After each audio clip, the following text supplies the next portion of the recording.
everyone. My name is Emily. I'm our Director of Programs, and I will be hosting today's Professional Development Series. And I have Cynnie King, who is the CEO and co-owner of CFW Careers. So thank you so much for being here today. I am delighted to be here. Just to kind of kick us off, where are you from, and what were some of your hobbies growing up? I grew up in Wyomissing, outside of Reading, just up 222. And I don't know whether I had well-developed hobbies per se, but I had interests. Which included art. So my mother loved art. And so I took art lessons, painting, but we also went to a lot of museums and galleries. And it just, she shared with me her love of paintings and art and artistic spaces. And so that was something that was sort of a thread that carried on in terms of a connection to creativity. And then she also ignited my love of words, building your word power and things like that. And I'm some sort of a word collector. I love that. And then French. So when I had taken French as a little girl, started to take it in various classes, and it was sort of something in the classroom, something that you studied.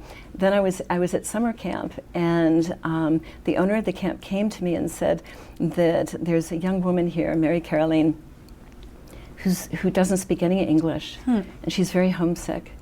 And she said, I think that you can speak French. Could you speak French with her?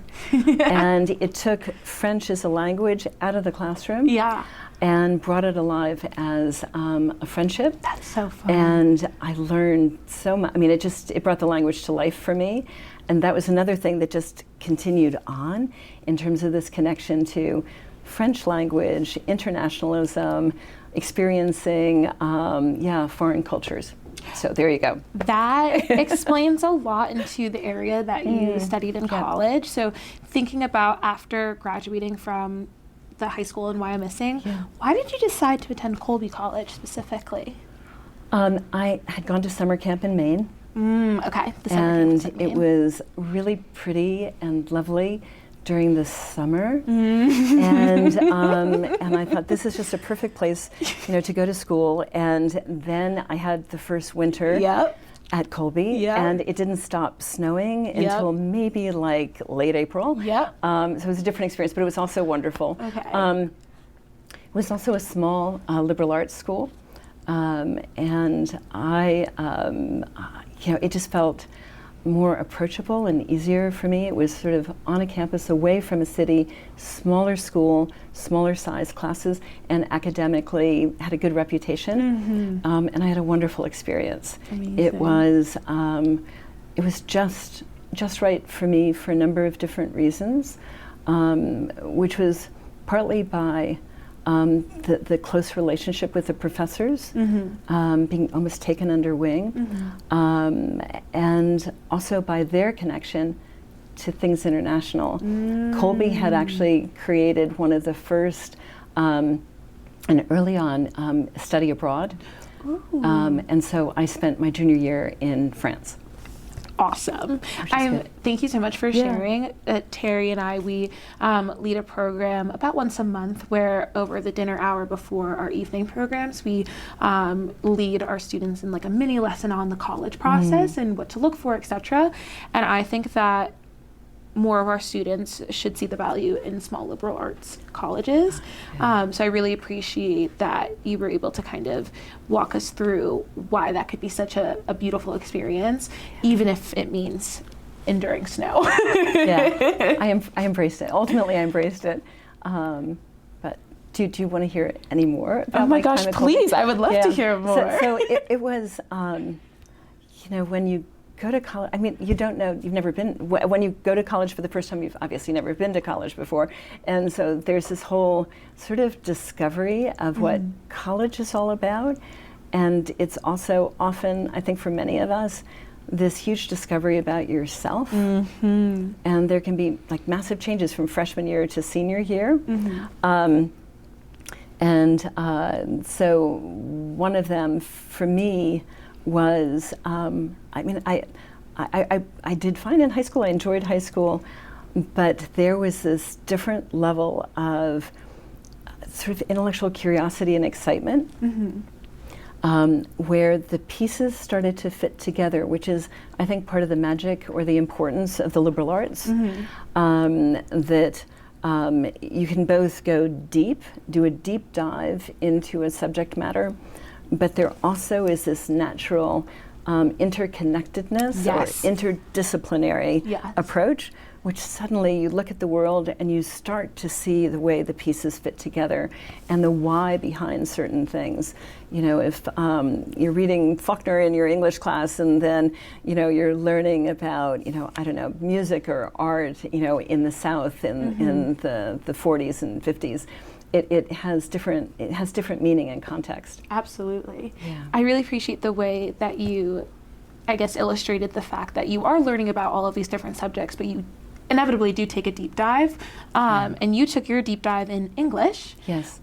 I mean, I recognize that you say that words were always something really important to you growing up, but why did you decide to study that specifically in college rather than it just maintaining like as a hobby or interest? Emily, I have no idea. I just don't. I was learning about everything, about the world and about myself, and English seemed like a good idea. Unfortunately, that major is disappearing, which makes me sad. You know, and I sort of get the pull because college has gotten so expensive, ever more expensive, and job markets are competitive. And so there's a need to think in terms of, like, what's the practicality of these courses that I'm taking? How is this preparing me? And so I didn't have that sort of sense of direction. But, you know, I think we used to say, you know, that in liberal arts, and frankly, in almost any school, you learn how to learn. I mean, yes, you've had to learn how to learn things to graduate from high school, but I think there's a different level to what that learning looks like, and it also encourages you to have a loose filter or an open filter, and to be curious and to make discoveries, because there sort of is this pull on both ends. You need college to pay off. And yet at the same time, you don't know all the answers when you're a freshman. It's impossible. And you also don't know what the job market's going to be 4 years out. True. And so having that loose filter and that curiosity can lead to these discoveries that, you know, suddenly that you love art, or that, you know, what you thought was your direction is maybe a bit different from that. Absolutely. So thinking about when you graduated from Colby, with this lovely English degree, how did you decide what you were going to start your career in, and what did that process look like for you? It was, I had no idea what I was going to do. I remember my mother asking me what I was going to do now that I'd graduated, and I said, I don't know, I just know it is not sales. And I think that maybe my perception came from some, I don't know, preconceived notion. It's not that surprising. Sales doesn't often get a lot of attention. Get the positive. Doesn't get a positive, and, you know, or we have certain perceptions of it. So I said, you know, I was sure of that. I graduated into, you know, as a by the by, an incredibly hard job market. It was 1980, and it was a rough job market, I was very resourceful about sort of my applications all over the place, which is a whole other story I could dive into. But I thought, well, okay, I have an English major and I can communicate. And so public relations sounds like it. Okay. And so I applied for jobs in public relations, and I've actually always been sort of good at connecting with people, meeting people, and so I started networking and connecting and learning about public relations. And my first job was actually right around the corner from here. At the Fulton Theater, which was then called the Fulton Opera House. Oh. It had just been saved from being demolished. Whoa. And I was the junior PR person. Okay. And Justice Kim Lemon was starting out at WGAL. We used to go out in the PM magazine van together. And it was wonderful being at the Fulton. I loved being around the creative people at the Absolutely. Fulton. Some amazing people like playwright Barry Kornhauser and the team that was there. So I was there and then moved on to an ad and PR agency here in Lancaster, and then decided to spread my wings and go to New York City. So that's a big jump. It is. That's very different. It felt right. It felt like a good thing to do. I had in the meantime fallen in love with things like jazz music, and New York City is a jazz capital. So there were various reasons why I thought that this would be sort of neat to do. So I took a corporate job as a public relations assistant in the corporation, and 4 months into my time at that company, I walked out onto Fifth Avenue one night and had this moment of epiphany that this was not the right job for me. And you know, it could have been because it was a PR assistant job, it was a junior job, and it was a lot of attention to detail, and I have awful attention to detail. It could have been for various other reasons, but it just didn't feel like I was playing to my strengths. And it was a sort of panic moment where I thought, oh my God, I'm here in the city and I don't know what to do. So again, I'm good at networking, connecting, asking for help, and friend of the family met with me, and he was in business, and he said, you're really good at networking, connecting, speaking to people. You have presentation skills. Those skills would really make you well suited to sales. The one thing you did not want to do. And so I walked away from this conversation thinking, sales, I don't know about this. And so around that time, a saleswoman from Xerox said to me, there is this man, David King, who is sold on the idea of saleswomen, and he's creating quite a stir across the country. He's this media phenomenon. He's the man who sold on saleswomen, and he's doing seminars. So I went to the seminar and heard David speak about what sales was all about. And it was things that I felt like, oh my gosh, I could do that, and I could do that. And he started talking about all the different kinds of jobs in sales and how much money you could make. And I thought, I could make how much money? And so it set me on a different career path. Absolutely. And it sounds like at that seminar, you were almost reintroduced to your love of discovery. Yes. Being able to recognize, I'm still learning all the different areas of sales, as I also had a very narrow mind, probably prior to like a year and a half ago when I met someone who worked in sales, and I was like, oh, this is not what I was expecting. But that's awesome. And so over the course of your career, you transitioned from being a managing partner of an international branding consultancy, serving as a business development executive for several other strategic branding and marketing communication firms. But then you shifted towards helping people, specifically women, directly with their career growth. Yes. Why, how, when? We can do this. First and foremost, there's a through line of creativity. True. My first sales job, so I was trying to figure out what sales, where sales, and I had actually heard an industrial designer here in Lancaster talk about what he did. And I thought, this is the coolest thing. It was like being a Renaissance man, all the ways that design could touch our environment.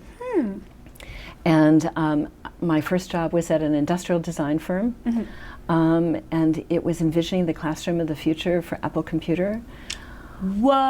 The second job was selling. I landed a job for us with Polaroid, designing a camera that totally dates me. Whoa. And so it went on from there. So I was working with creative people, the designers, and then serving as the liaison to business. And so that was my through line through these various positions to working with strategic branding firms.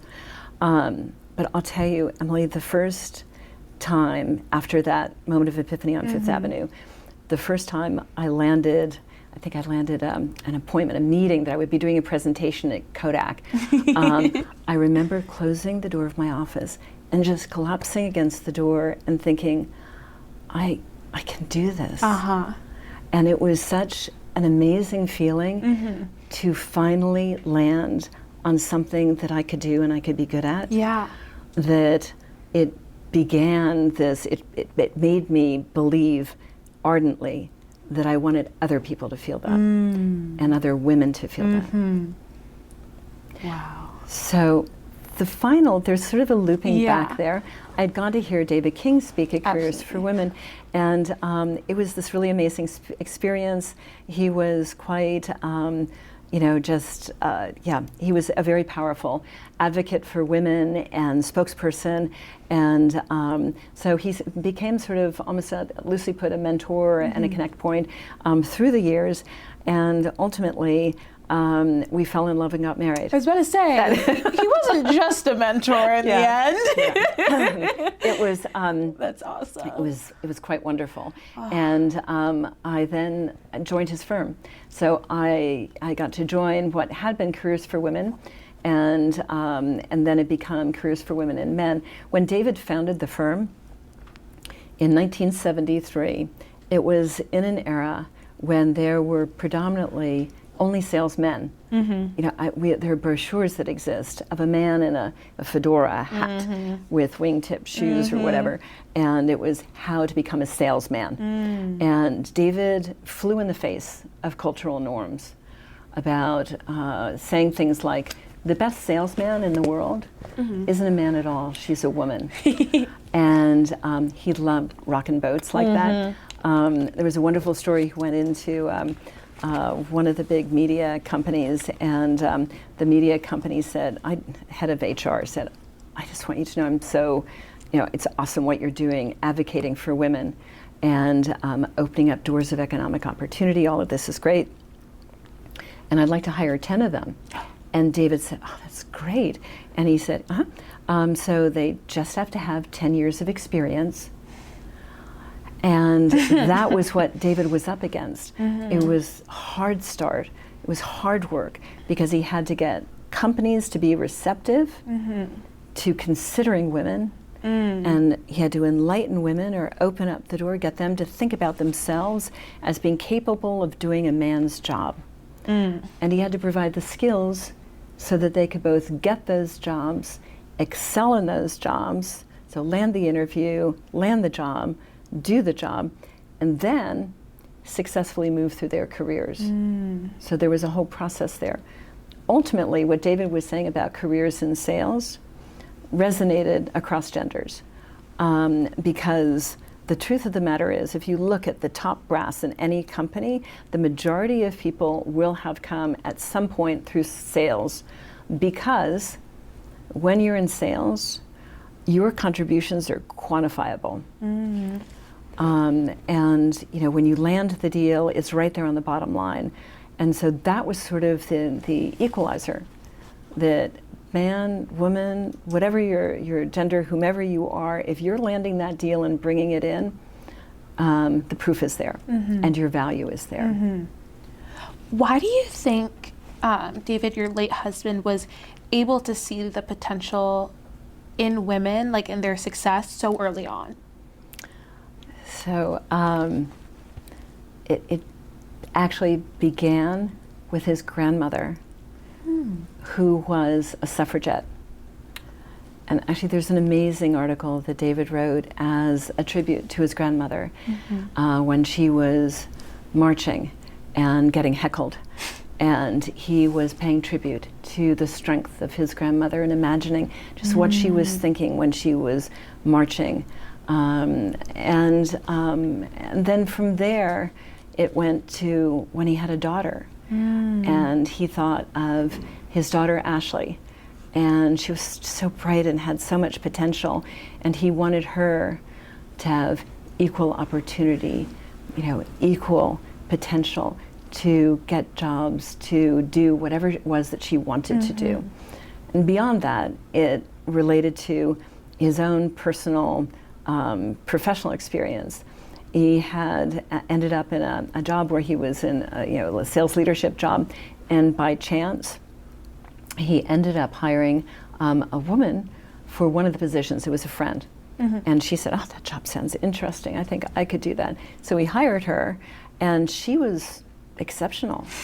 And what he found watching her and seeing how she was doing what she did, she didn't sell exactly like a man sometimes. And this is not dissing men, but it is just, there can be differences. You know, there can be various kinds of differences that we all have. But she had wonderful listening skills, friend making, caring. You know, there were various things that had made her an amazing teacher, great teaching skills, that made her really good at sales. So we hired another like her and another like her and another like her, and these women ended up being key to his success. And so that was his impetus to start Careers for Women, which, super interesting, it was, he landed at the heart of the women's movement. He was at the heart of the women's movement in New York City when there were marches in the streets. Gloria Steinem was speaking out. He placed some of the first folks, I think, on one of Gloria Steinem's magazines, on Ms. Magazine. It was almost like a happening. So he was holding these seminars in the beginning in what ultimately became our apartment. And there were articles written about women climbing the stairs every night and packing this room to hear David and these women talk about women's empowerment, empowering women to do these jobs. So all of that, you know, came together to make David and the firm a media force and a force opening up doors of economic opportunity. So David really just listened and witnessed and took in the powerful, strong women in his life and recognized that this exists outside of his family unit. This is not just a unique experience, but he recognized what I think it sounds like other people did not at that time, which is the success and this potential is in other people as well. Yes. Now, that was through a specific filter, which is the filter of sales jobs. And there, you know, we all have just different strengths and skills, and not everybody is, you know, either going to be interested in or a perfect fit for sales, but yes, through the filter of sales, absolutely. And there are different selling styles, that's for sure. I think David also loved fighting for the underdog and fighting for those who were disempowered. So this was, in some respects, a really natural role for him to play. That's beautiful. I also want to recognize that you had brought up the concept of the soft skills. I wish I remember who it was, but I was listening to a podcast, naturally, where someone essentially said, they're actually not that soft. They're very important, and they're not highlighted enough. And so I just really appreciate you acknowledging the importance of these quote unquote soft skills, not just in sales, but in any kind of role that you have.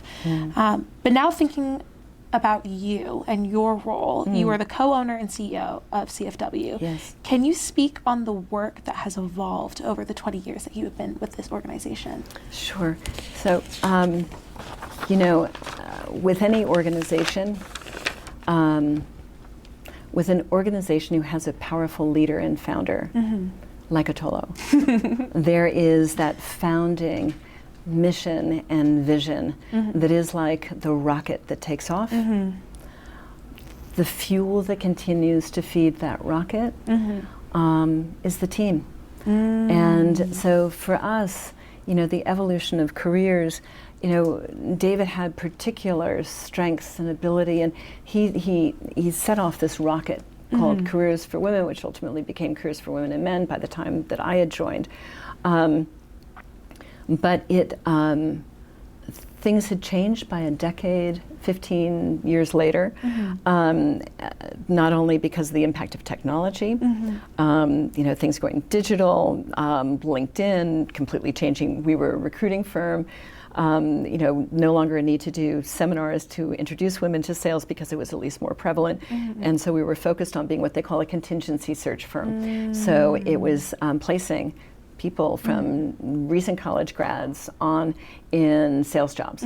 And contingency search, meaning that we could work with a broader spectrum of companies, and it was a little bigger volume. And so along the way, David was mentoring all of us, or we would listen to David, and he gave such great career advice. Things, you know, these just sayings that resonated with all of us, like, you want to play your career like a chess game, thinking more than one move in advance. So strategically positioning yourself and various things like that. So we're all listening, we're all picking that up, and we all start to sort of, in our own way, take his words. So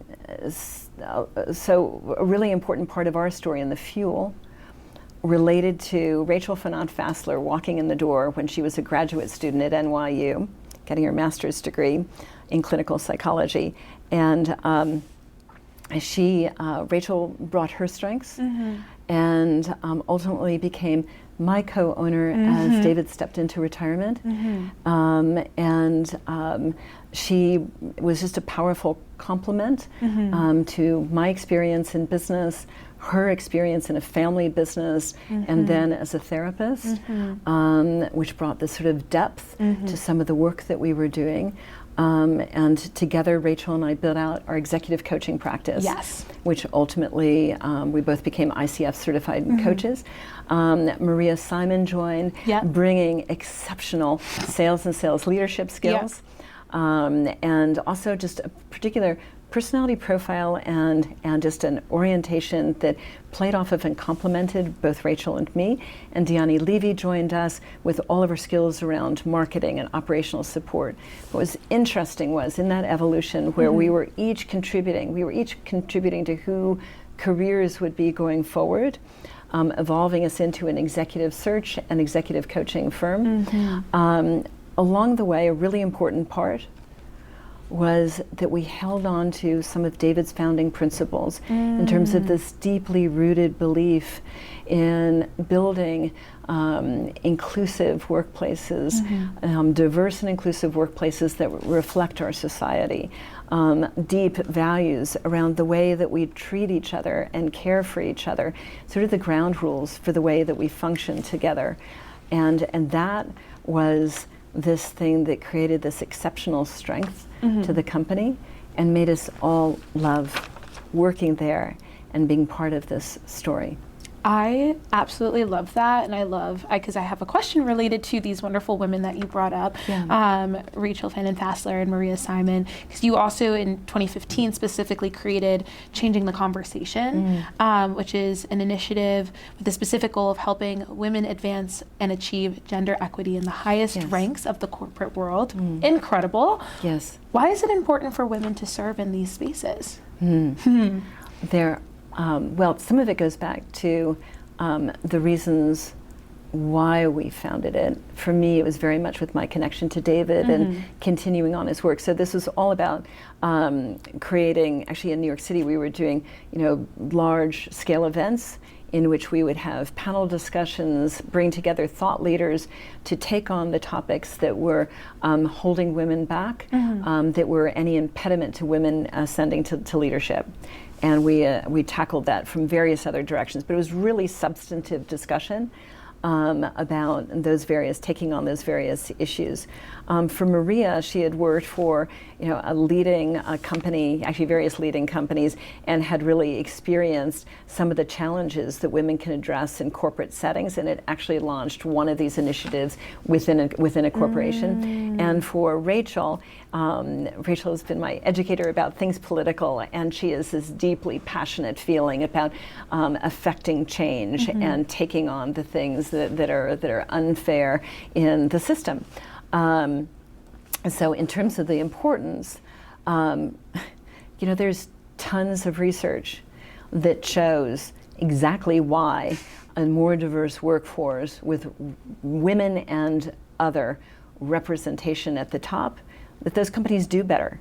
And why? Because it's diversity of thinking, because it is, the way that we embrace, those who are unlike each other, perhaps represent, those who were, who are in our marketplace. It is, and so those companies actually based upon, long-term success, based upon valuation, they make better decisions, they do better. So it's sort of almost, it's unrefutable, irrefutable. I think most significantly, it's here in Lancaster County.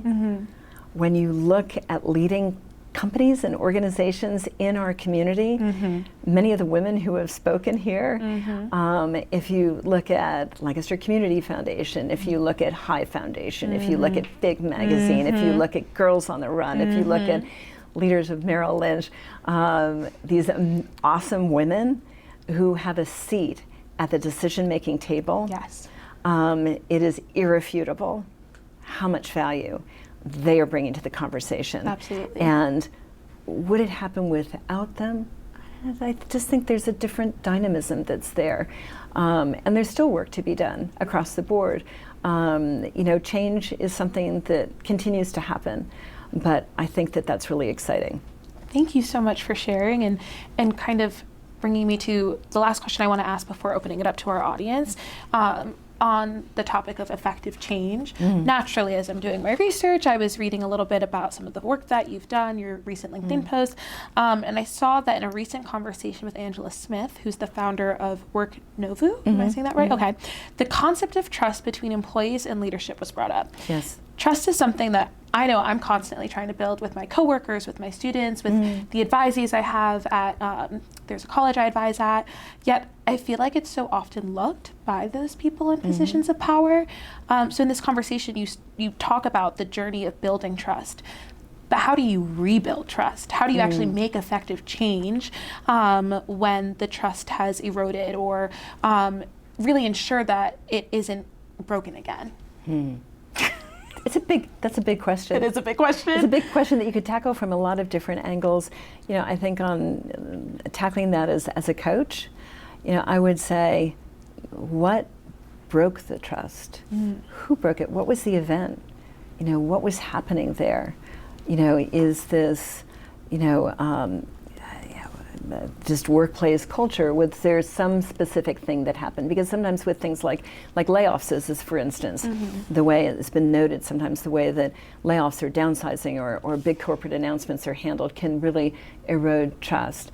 I was speaking to somebody, at a large corporation recently, a coaching client, who was saying to me that some of the decision-making process in who's being laid off or what's happening has led to this unsteadiness and this lack of trust or confidence, and thus people beginning to look elsewhere.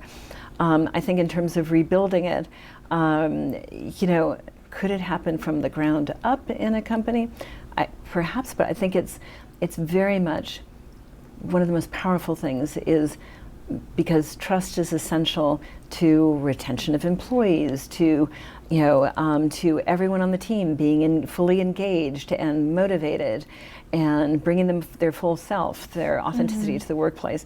And so I think from the top down, it's for leaders to be willing to have those sometimes uncomfortable conversations, to have some degree of humility or transparency, and to be open, to be fully present and listening, really listening to their teams, to their people, and then taking what they hear and not just giving that lip service, because trust isn't something that you just put on a placard as, one of our corporate values. It's the way you bring it to life and operationalize it every day, and it's evidenced in everything that you do from all of the interactions, and then you've got to commit to really being true to that.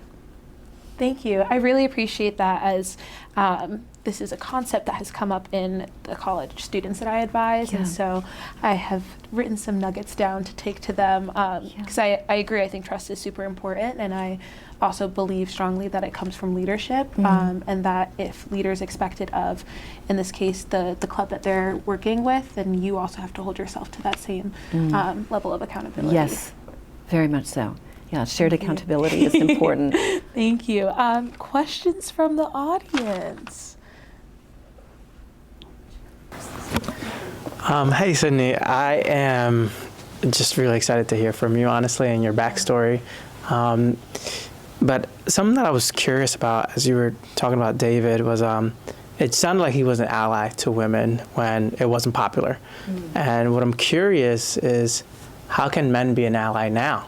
What are things that you're seeing now that men could be doing? How can people be more like David King, but in a 21st century way? Yeah. That's a really good question. I think that can show up in different ways at different times. Women sometimes will feel like they have to have all the answers, as for instance, to merit sitting at the leadership table, that they have to have all the answers. And sometimes one of the most powerful things is not just having all the answers, but asking the right questions and opening up the possibilities through those questions. So sometimes I think it's for men being receptive to different leadership styles, which can be true too within genders. This is not always across genders, but it can be. So I think understanding that there are different ways in which individuals, in which women and others can bring value to the conversation through what might be a different perspective or approach. And beyond that, being able to move beyond what is sometimes the safe decision. What we see, we've done a lot of work in the tech space in recruiting for tech in years past. And when we were working with a lot of startups and tech companies in New York, a lot of them, frankly, were male dominated. And why does that happen? Well, some of this is, you start in business with your buddies, or you start in business with sometimes, so it's who you know, who's in your social circle, what's most comfortable. Do you speak the same language? And do you fit in? And so it's moving beyond. We want to hire somebody. The mandate that we get when we're as recruiters, we want to hire somebody who's going to fit in with the team, as opposed to we want somebody who's going to add value or contribute to the team. There's another word for that, but it's essentially that. And so being able to be open to that and beyond the usual. I think some of it, unfortunately, also begins really early on in terms of career choices. So this is sort of less about, it can be about, men early on, introducing young women to different kinds of maybe non-traditional, untraditional career paths, encouraging women to explore things which may not seem to be the typical choice. We see this, we're working with a lot of private equity-backed manufacturing businesses, and there are not many women who are plant managers. So it's like, maybe it's, taking women under wing or having internships or things that can help continue to diversify the base of experience, those who are experienced. And then, other times I think it's something for men, but it's actually true for all of us. It is just really being quiet and listening to each other and just being present and open. Fully present and curious about each other. And that's the thing that allows us to see beyond labels and stereotypes. Beautiful. Did you hear that? Be quiet, Leo. Listen. Sebastian, and we'll get you a mic so that the audio picks it up. First off, thank you for being here. Yes. It's actually really interesting to learn about what you do and yourself, because I came in not knowing too much about you and your work, but it's actually really great to now fully have a more complete understanding.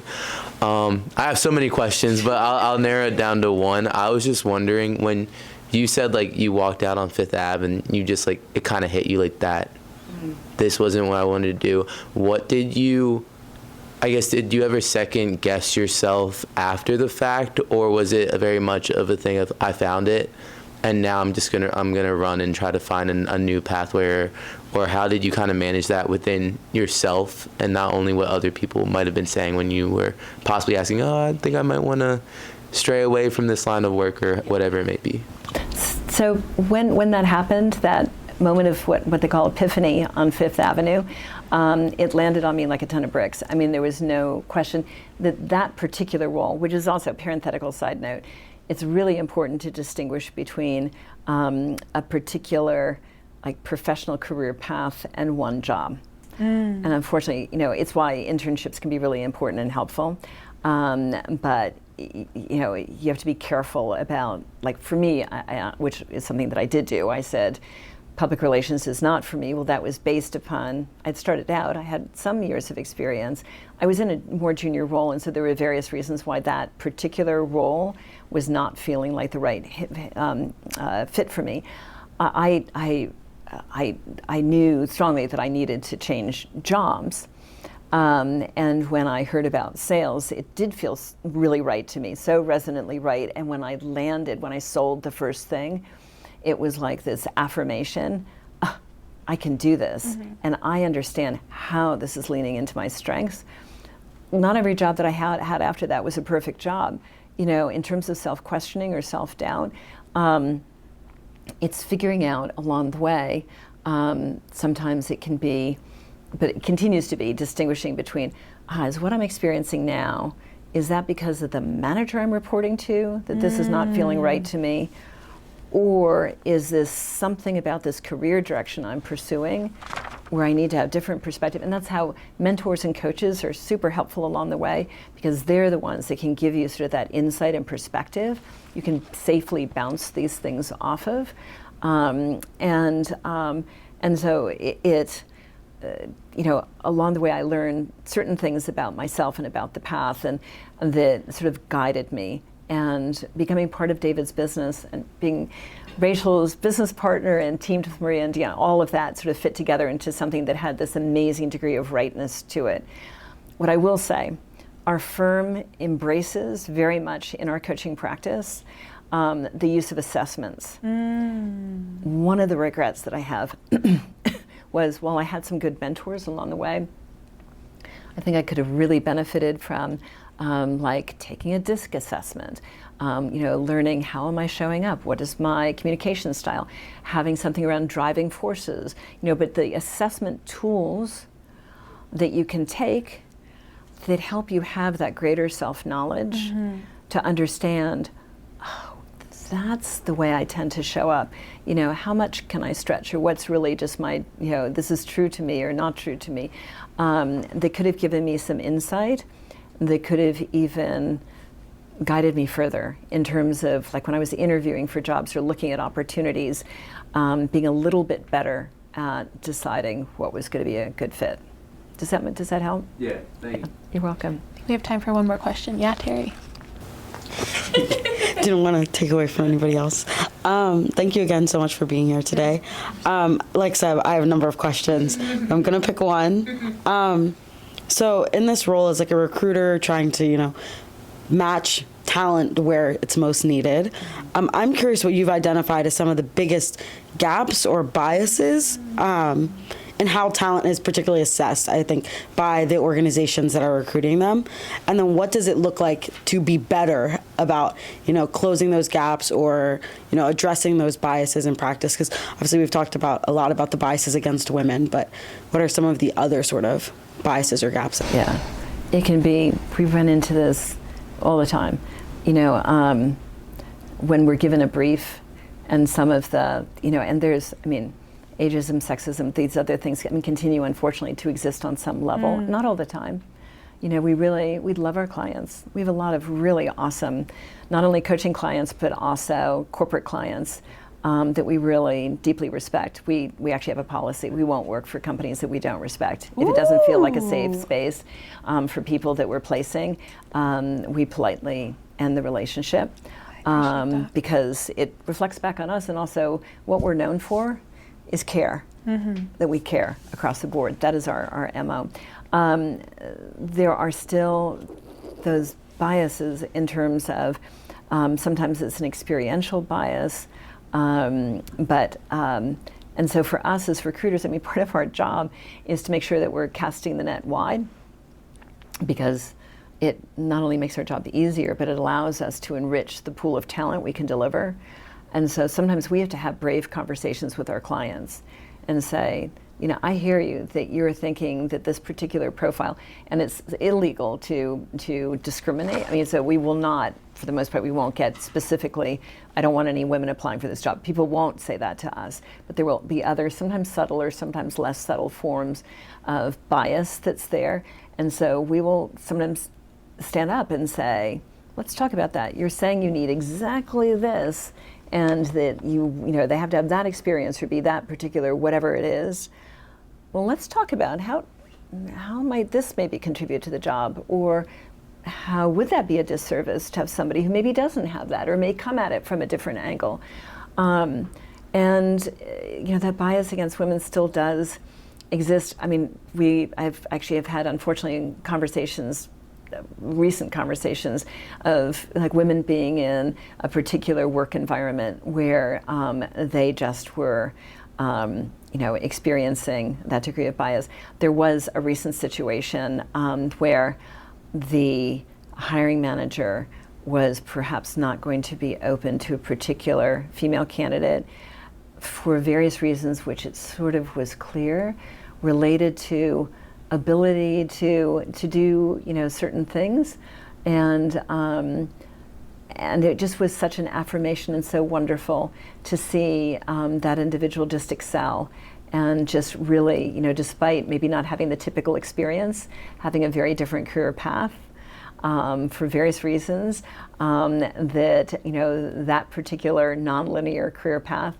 actually helped that person bring even more to the job and to the task. And so that was great. Thank you, Terry. Before we officially close, and I thank you profusely, I know you brought a book and a quote, yes. and I want to make sure that you have time to share Thank you. some words from David. Yeah, David was really eloquent. And so if I can take us all back into like 1973 and the women's movement and what the mindset was as men in fedoras and sales doing their thing. And this is what David had to say in that moment. I think the next great step in the women's movement will be the economic step. Every woman should have a career. Every woman should have her own money. As long as you have to ask someone else for your money, you cannot be independent, and you cannot be equal. And when you become economically equal, you will become socially, sexually, and psychologically equal as well. And what a way to end. Thank you so much, Cynnie, for your time. Thank you all. Especially during Women's History Month. Yes. I really, really